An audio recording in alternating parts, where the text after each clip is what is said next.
അപ്പോൾ നമ്മുടെ Kerala വിഷൻ്റെ broadband wifi പല ആൾക്കാരും പല പ്ലാൻസും യൂസ് ചെയ്യുന്ന ആൾക്കാരായിരിക്കും. ചിലപ്പോൾ നമുക്ക് ഡാറ്റ കഴിഞ്ഞിട്ടുണ്ടാവും, അതുപോലെ തന്നെ ഡാറ്റ ചിലപ്പോൾ ചേഞ്ച് ചെയ്യേണ്ടതായിട്ടുണ്ടാവും. അപ്പോൾ അതെങ്ങനെ നമുക്ക് ചെയ്യാം എന്നാണ് ഇന്നത്തെ വീഡിയോയിൽ. അതുപോലെ തന്നെ ഇതിപ്പോൾ നമ്മളിപ്പോൾ അതിൻ്റെ സൈറ്റിൽ, അതായത് ഒഫീഷ്യൽ സൈറ്റിൽ, കേരള വിഷൻ്റെ ഒഫീഷ്യൽ സൈറ്റാണ്. അതിൻ്റെ ലിങ്ക് ഞാൻ താഴെ കൊടുക്കാം. അപ്പോൾ നമുക്ക് ഇവിടെ നോക്കിക്കഴിഞ്ഞാൽ അതിൽ ക്ലിക്ക് ചെയ്ത് കഴിഞ്ഞാൽ ഈ ഒരു ഇൻ്റർഫേസാണ് വരിക. ഇതുപോലെയാണ് ഓപ്പൺ ആയിട്ട് വരിക. അപ്പോൾ നമ്മളിവിടെ മൊബൈൽ നമ്പർ എന്നുള്ള ഒരു ഓപ്ഷൻ സെലക്ട് ചെയ്യുക. രജിസ്റ്റേർഡ് ആയിട്ടുള്ള സെയിം മൊബൈൽ നമ്പർ, അതായത് നമ്മൾ കണക്ഷൻ എടുക്കുമ്പോൾ നമ്മൾ കൊടുത്തിരിക്കുന്ന മൊബൈൽ നമ്പർ തന്നെ കൊടുക്കുക. അതിനുശേഷം ഇവിടെ ജനറേറ്റ് OTP എന്ന് പറഞ്ഞിട്ട് വരുന്നതാണ്. ആ ഒരു ഓപ്ഷൻ സെലക്ട് ചെയ്യുക. അതിനുശേഷം ഓട്ടോമാറ്റിക്കലായിട്ട് OTP വരും. അത് നമ്മൾ ടൈപ്പ് ചെയ്ത് കൊടുക്കുക. അതെല്ലാം ഉണ്ടെങ്കിൽ താഴെ ഇതുപോലെ സെലക്ട് ചെയ്ത് കഴിഞ്ഞാൽ ഡൺ കൊടുത്തു കഴിഞ്ഞാൽ അവിടെ വെരിഫൈ ആവും. അടുത്തൊരു പേജിലോട്ട് പോയി നമ്മുടെ പേര്, നമ്മുടെ പ്ലാൻ ആക്റ്റീവ് ആണോ അല്ലയോ, ഓൺലൈനാണ് ഇപ്പോൾ കാണിക്കുന്നത്. അപ്പോൾ പ്ലാൻ റിന്യൂവൽ ചെയ്യുകയാണെന്നുണ്ടെങ്കിൽ ഇതുപോലെ കൊടുക്കാൻ വേണ്ടി പറ്റും. അപ്പോൾ നമ്മൾ നോക്കുന്ന പ്ലാൻ ചേഞ്ചിങ്ങിൻ്റെയാണ്. അപ്പോൾ നമുക്കിവിടെ സജസ്റ്റഡ് പ്ലാൻ കൊണ്ട് മുകളിലായിട്ട് ഇവിടെ കാണിക്കുന്നുണ്ട് 494 രൂപയുടേത്. അതുപോലെ തന്നെ ഇവിടെ റൈറ്റ് സൈഡിൽ ചെറിയൊരു ഏരോ ഉണ്ട്. അവിടെ ക്ലിക്ക് ചെയ്ത് കഴിഞ്ഞാൽ നമ്മൾ അൺലിമിറ്റഡ് പ്ലാൻസ്, OTT പ്ലാൻസ്, ഇപ്പോൾ അൺലിമിറ്റഡ് പ്ലാൻസ് ഇത് കാണിക്കുന്നില്ല. അപ്പോൾ നമുക്കിവിടെ ആക്റ്റീവ് ആയിട്ടുള്ള പ്ലാനും മുകളിൽ കാണിക്കുന്നുണ്ട്. അപ്പോൾ ഇവിടെ നോക്കിക്കഴിഞ്ഞാൽ നമുക്ക്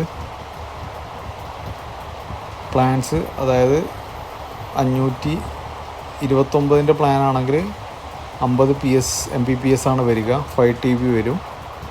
5000 GB ആണ് വരിക. 30 ദിവസത്തേക്കാണ് വാലിഡിറ്റി വരിക. അതുപോലെ തന്നെ 588 പ്ലാനുണ്ട്. അതാകുമ്പോൾ കുറച്ചും കൂടി സ്പീഡ് കൂടും. 60 Mbps വരും. അത് പക്ഷേ 4 TB ആണ് ഉണ്ടാവുക. സെയിം 30 ദിവസം തന്നെയാണ്. അത് താഴോട്ട് പോയി കഴിഞ്ഞാൽ ഇവിടെ 494 പ്ലാനുണ്ട്. 2 TB മാത്രമേ ഉള്ളൂ. അത് 50 Mbps ആണ്. സ്പീഡാണ് ഇതൊക്കെ ഉള്ളത്, സൈഡിലൊക്കെ ഉള്ളത്. വാലിഡിറ്റി ഇവിടെ നോക്കാൻ വേണ്ടി പറ്റും. അപ്പോൾ ഇവിടെ 200 Mbps നല്ല സ്പീഡ്, അതായത് 50 Mbps തന്നെ അത്യാവശ്യം സ്പീഡ് ഉണ്ടാവും.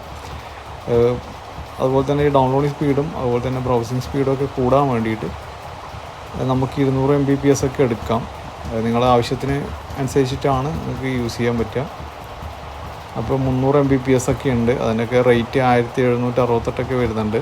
5 TB മാത്രമേ ഉണ്ടാവും, പക്ഷേ പെട്ടെന്ന് കഴിയും. അതാണ് പ്രശ്നം. അപ്പോൾ നോർമൽ യൂസേജൊക്കെ ആണെങ്കിൽ നമുക്ക് ഉള്ള പ്ലാൻ തന്നെ കണ്ടിന്യൂ ചെയ്ത് പോകുന്നതായിരിക്കും നല്ലത്. അതല്ല നിങ്ങൾക്ക് കുറച്ചും കൂടി അപ്ഡേറ്റഡ് സ്പീഡ് മാത്രം കൂടണം എന്നുള്ള ഒരു ഇതൊക്കെ ആണെങ്കിൽ 100 Mbps ഒക്കെ ഉണ്ട്, 824 ഉണ്ട്. പക്ഷേ പെട്ടെന്ന് ഇത് കഴിയുന്നതാണ്. അപ്പോൾ ഞാനിവിടെ ഫുള്ള് ഡീറ്റെയിൽസ് നിങ്ങൾക്ക് നോക്കാൻ വേണ്ടിയിട്ട് ഇപ്പം 100 Mbpsൻ്റെ ആണെങ്കിൽ സ്പീഡ് 2 ഇരട്ടിൻ്റെ അടുക്ക് ഏകദേശം കൂടും. 4000 GB ആണ് വരിക. 30 ദിവസം വാലിഡിറ്റി. 100 Mbps.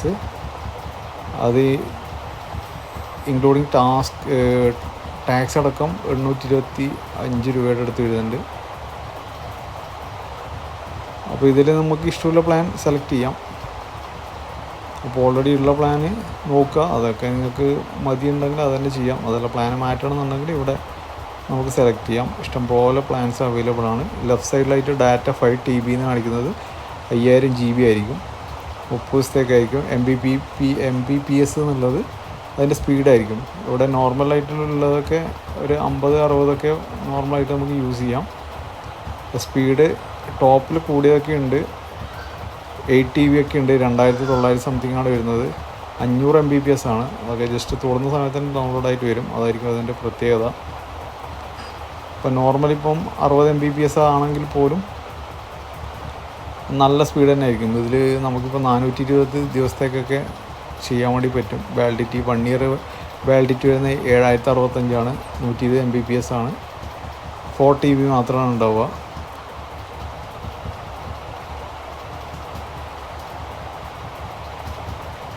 ഒരു മാസം 4 TB വെച്ചിട്ടാണ് വരിക 1 ഇയറിൽ. അപ്പോൾ തന്നെ എല്ലാ ഡീറ്റെയിൽസും ഇതിൽ തന്നെ ഉണ്ട്. നിങ്ങൾക്ക് എത്ര മാസത്തേക്ക് വേണമെങ്കിലും ചെയ്യാം. ഇതിലിപ്പം വാലിഡിറ്റി എന്ന് കാണിക്കുന്നതാണ് നമുക്ക് എത്ര മാസം കിട്ടുന്നുള്ളത്. സ്പീഡ് ഇവിടെ റൈറ്റ് സൈഡിൽ MB എന്നുള്ള റൗണ്ടിൽ ചെയ്തിട്ടുള്ളതാണ്. ഡാറ്റ എത്ര ഡാറ്റ കിട്ടുന്നുള്ളത് ഇപ്പോൾ 8 GB ആണ് ഇവിടെ ലെഫ്റ്റ് സൈഡിൽ കാണിക്കുന്നത്. അപ്പോൾ സാമ്പിളായിട്ട് നിങ്ങൾക്കിപ്പം ഉള്ള പ്ലാൻ ഇപ്പോൾ ഓൾറെഡി ഞാൻ യൂസ് ചെയ്യുന്ന പ്ലാൻ 494 രൂപയുടെ പ്ലാനാണ്. അപ്പോൾ അതിപ്പോൾ ചേഞ്ച് ചെയ്തിട്ട് നമുക്ക് കുറച്ചും കൂടി അപ്ഡേറ്റ് ചെയ്യണമെന്നുണ്ടെങ്കിൽ ഇപ്പം ഇവിടെ 80 Mbps സ്പീഡ് കുറവാണ്, നമ്മൾ ഈ ഫേസ് ചെയ്യുന്ന ഇഷ്യൂ ഒക്കെ ആണെങ്കിൽ 80 Mbps നമുക്ക് സെലക്ട് ചെയ്യാം. ഇപ്പോൾ സാമ്പിൾ ഞാൻ കാണിക്കാം. ഇപ്പോൾ 80 Mbps 654.90 ഞാൻ സെലക്ട് ചെയ്തിട്ടുള്ളത്. ഇപ്പോൾ ഇവിടെ ഫൈനൽ എമൗണ്ടും കാര്യങ്ങളൊക്കെ വന്നിട്ടുണ്ട്.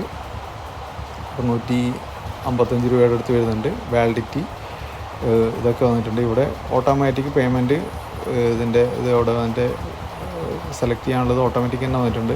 അപ്പോൾ നമ്മളത് ഇവിടെ ഒന്നും ചെയ്യേണ്ട. ഇവിടെ ജസ്റ്റ് മേക്ക് പേയ്മെൻറ്റിന് താഴെ കൊടുക്കുക, ജസ്റ്റ് വെയിറ്റ് ചെയ്യുക. അതിനുശേഷം ഇവിടെ പേന കൊടുക്കുക. അതിനുശേഷം നമുക്ക് ഇവിടെ സെലക്ട് ചെയ്യാനുള്ള ഓപ്ഷൻസ് ഉണ്ട്. ഫോൺ പേ ഉണ്ട്, ഗൂഗിൾ പേ ഉണ്ട്, കാർഡ് വെച്ചിട്ട് നമുക്ക് ചെയ്യാം, ആമസോൺ പേ വെച്ചിട്ട് ചെയ്യാം. ഇവിടെ കാർഡാണെങ്കിൽ നമുക്കിവിടെ കാർഡിൻ്റെ ഓപ്ഷൻ ഇവിടെ കാണാൻ വേണ്ടി പറ്റും. ഇതാണ് കാർഡിൻ്റെ ഓപ്ഷൻ. നെറ്റ് ബാങ്കിങ് ആണെങ്കിൽ അത് സെലക്ട് ചെയ്യാം.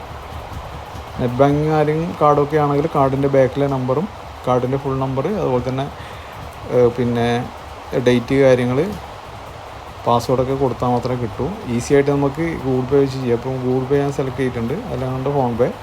അപ്പോൾ 654 രൂപയാണ് ഇവിടെ വന്നിട്ടുള്ള final amount. Continue and pay കൊടുക്കുക. ഇവിടെ വെയിറ്റ് ചെയ്യുക. നമ്മൾ ഈ അലവ് കൊടുത്തു കഴിഞ്ഞാൽ നമ്മൾ ഗൂഗിൾ പേയിലോട്ട് പോകുന്നതാണ്. അപ്പോൾ ഗൂഗിൾ പേയിലോട്ട് ഇവിടെ നമുക്ക് പേയ്മെൻറ്റിൻ്റെത് കാണിക്കാൻ വേണ്ടി പറ്റില്ല. കാരണം വെച്ച് കഴിഞ്ഞാൽ സ്ക്രീൻ റെക്കോർഡ് അത് നമുക്ക് അതിൽ അലവ് അല്ല. അപ്പം ജസ്റ്റ് ഇങ്ങനെ കൊടുത്തു കഴിഞ്ഞാൽ ഗൂഗിൾ പേ ഓപ്പൺ ആവും. നമ്മൾ ജസ്റ്റ് പാസ്വേഡ് അടിക്കുക.